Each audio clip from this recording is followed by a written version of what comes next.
Du coup, Kurnos, le dieu de la chasse, a été abattu pendant l'âge du chaos par une armée de Norgul.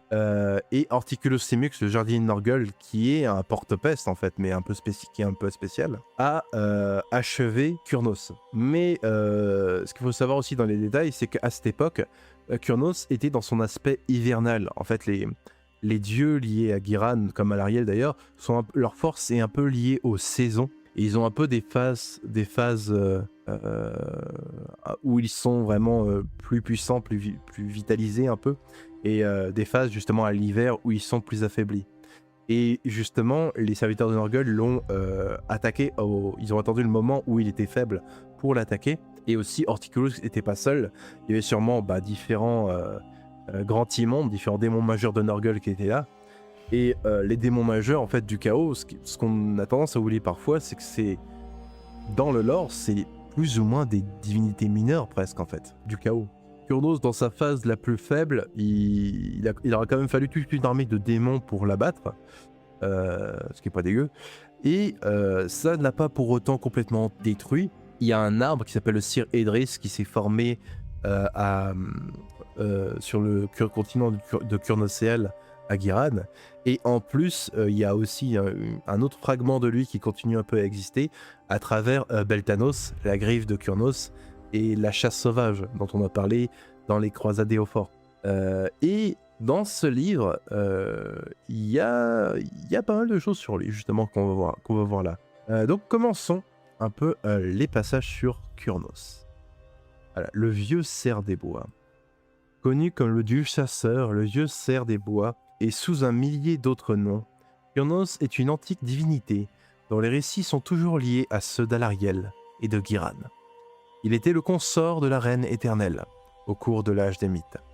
Sa puissance prédatrice pure complétait l'aura vitale d'Alariel pour garantir le maintien des cycles saisonniers du royaume de Jade. Kurnos était un dieu féroce que les habitants de Giran craignaient autant qu'ils le vénéraient. C'est un dieu un peu neutre, somme toute. Il représente encore la brutalité sanguinaire de la nature, autant que sa force et sa résistance. Ceux qui canalisent l'esprit du grand cerf sont dangereux pour leurs ennemis comme pour leurs alliés. Kurnos est mort lors de la bataille des larmes, lors de laquelle il massacra d'innombrables démons de Norgul, avant d'être abattu par la lame d'Horticulus Simux, le gardien de l'immonde jardin du dieu de la peste.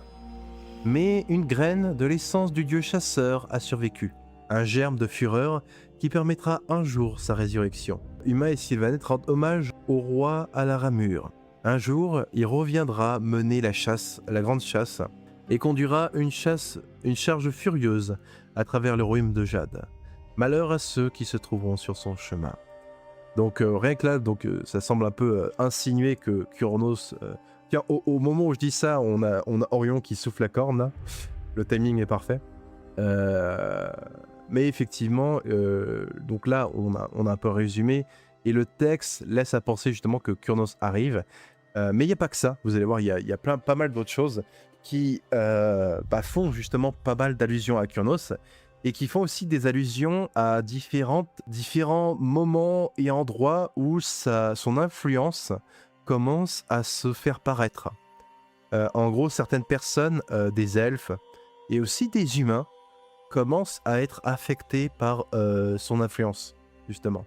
Et ça montre vraiment que maintenant, en fait, les dieux ne sont plus nécessairement des dieux d'une seule espèce, en tout cas ceux qui sont liés à des royaumes en entier, et qui peuvent aussi affecter des humains, des nains, etc. quoi. Ce qui est intéressant, ouais. Ce qui est intéressant. Dans l'Ancien Monde, il y avait un peu ça. Par exemple, il y avait genre Maslan et le dieu de la mer des elfes et le dieu de la mer aussi des humains. Il laissait penser que c'était un peu la même divinité, mais qu'il le connaissait sous un autre nom.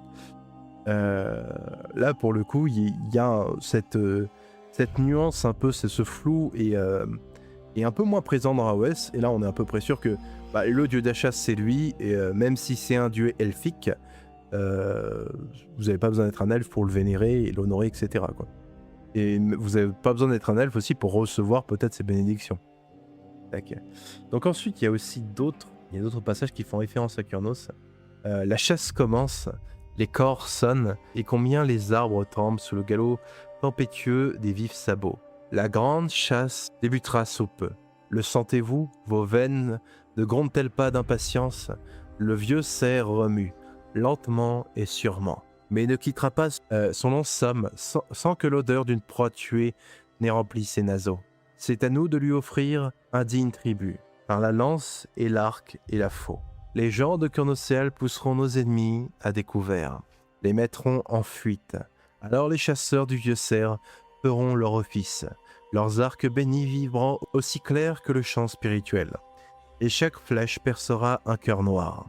Quand la proie sera prise, l'air riche du parfum de son sang, alors Kurnos se lavera-t-il pour prendre son dû. Donc il y a vraiment tout un courant un peu religieux qui reprend un peu de l'ampleur, notamment à Kurnocéal.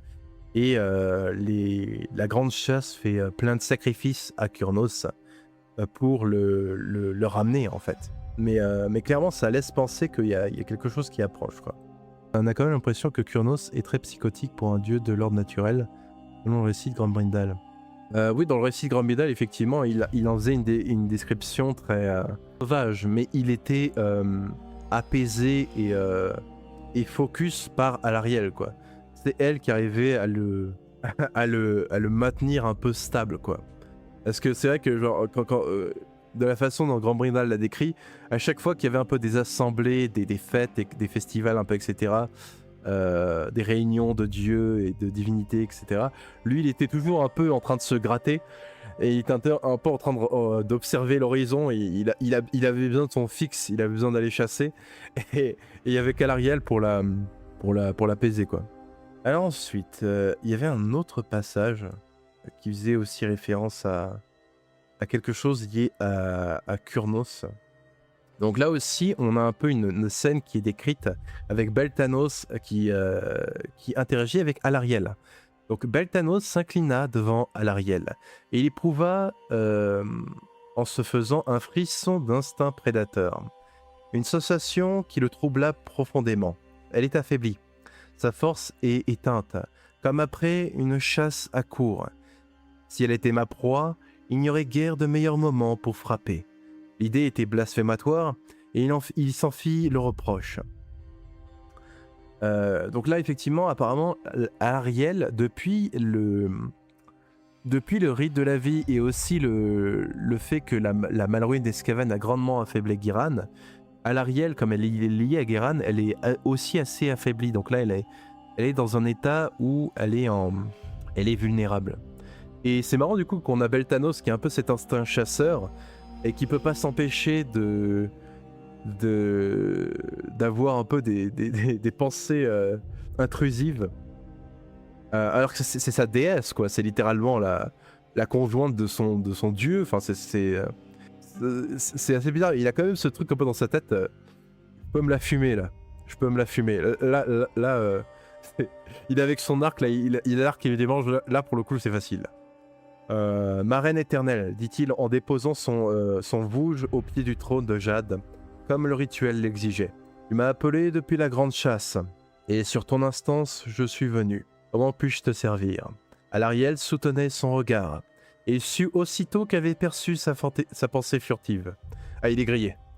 Elle s'étira de toute sa hauteur, et si la teinte rouge de l'automne commençait à gagner ses grandes ailes verdoyantes, celle-ci paraissait toujours souple et forte. Il eut l'intuition des paroles tacites de son air sévère. Ma puissance a peut-être diminué, signala-t-elle, mais je pourrais encore t'écraser telle une fourmi. Ah, il y a quand même ce côté un peu primal, en fait. C'est intéressant, ça.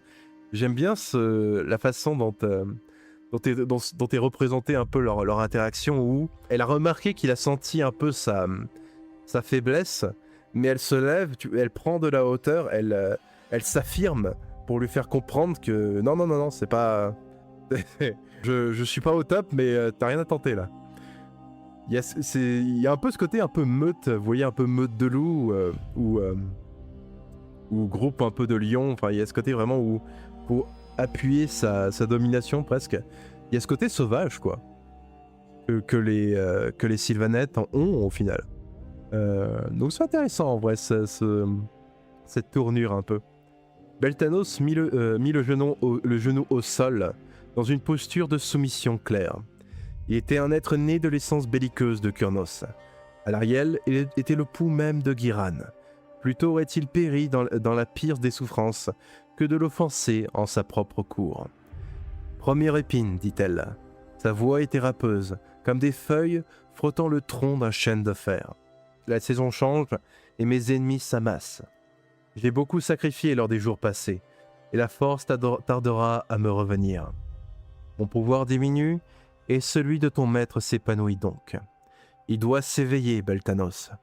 Quoi qu'il en coûte, même si nous devons bouleverser le passage même des saisons, amène-moi Kurnos. Beltanos se leva et sourit d'un air de loup avide, en ramassant son vouge. Et il passa la pointe sur sa paume, dont coula un suintement ambré. Ta volonté sera faite, reine éternelle, sur la branche et la tige, je le jure. Donc il y a ce côté intéressant où, effectivement, vu que la phase ascendante et descendante de Kurnos tourne, il y a ce côté où la phase ascendante d'Alarielle est le moment où Kurnos est un peu au plus bas et inversement.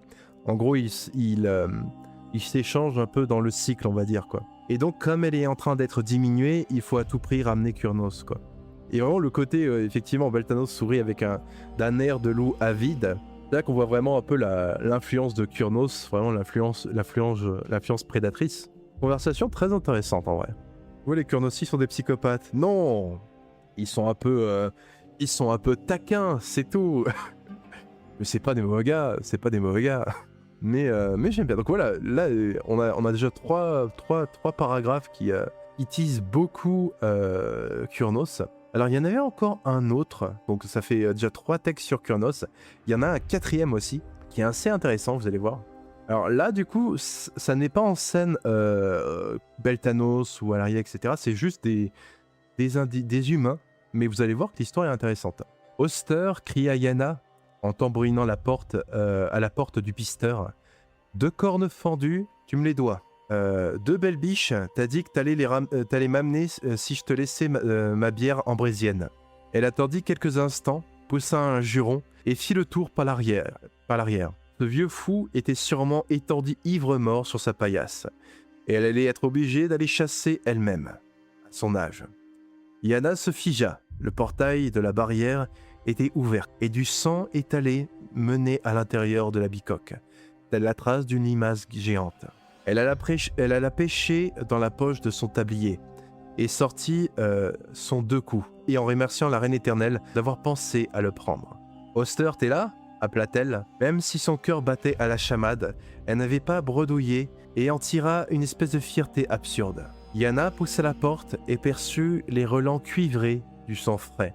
Un étrange petit hoquet lui échappa des lèvres. Les carcasses écorchées et dégoulinantes d'une dizaine d'animaux étaient suspendues au plafond. Une fine couche de fragments d'os s'étalait par terre, vaguement arrangée en spirale. Au centre se tenait un totem, un morceau de frêne racorni grossièrement taillé, en forme de bête et couronné par les bois d'un grand cerf, couvert de mousse.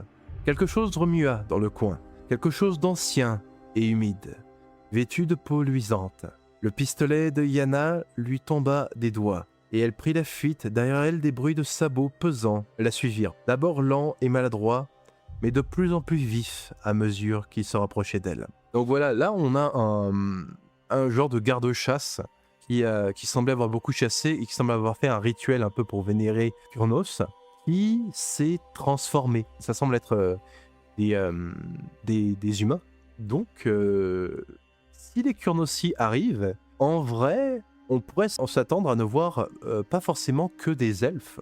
En fait, les Kurnosi veut pas forcément dire elfes sylvains, même s'il y en a parmi les Kurnosi, mais les Kurnosi sont ceux qui vénèrent Kurnos, tout simplement. Donc on peut avoir un peu différentes espèces. On le voit par exemple dans la liste de Sigmar, on commence à avoir des ogres, on avait des ogres, maintenant on a des gargants, etc. Ce serait sympa de côté Kurnosi, on est des elfes et aussi des humains. Ce serait très sympa en vrai. Donc c'est intéressant. Et aussi on a vu un cas un peu similaire, pas tout à fait le même, mais quelque chose d'assez similaire durant les croisades et Eofor des Dawnbringers, avec Ysilla Torian, la maréchale qui avait commandé la croisade qui était partie d'Amerol Gira, et qui au fur et à mesure de la croisade avait usé un peu de pouvoir qu'elle avait hérité de sa lignée. En gros, sa lignée était des druides très liés à Giran. Et elle avait une sorte de magie. Elle était capable d'invoquer une magie liée à la nature innée. Mais ce pouvoir l'a transformé petit à petit, un peu, transformé son corps un peu et a été recouvert de bois. Et sur sa tête, en fait, est aussi poussé des espèces de cornes de cerf. Et à la fin des Dawnbringers, elle a fini par être quasiment totalement transformée. Et elle a répondu à l'appel de Beltanos qui avait sauvé la cité de Vert-de-Gris, justement la cité qu'elle a réussi à établir. Et en fait, à la fin de la croisade d'Eofor, la cité de Vert-de-Gris est sauve. Et elle finit par disparaître, elle va vers la forêt, attirée en fait par l'appel de la grande chasse, l'appel du corps de Beltanos. Et ce qui laisse penser qu'elle est peut-être devenue plus ou moins une Kurnosi, en quelque sorte. Et c'était une humaine, pour le coup. Donc les Kurnosi seront peut-être quelque chose d'un peu mixte, en fait.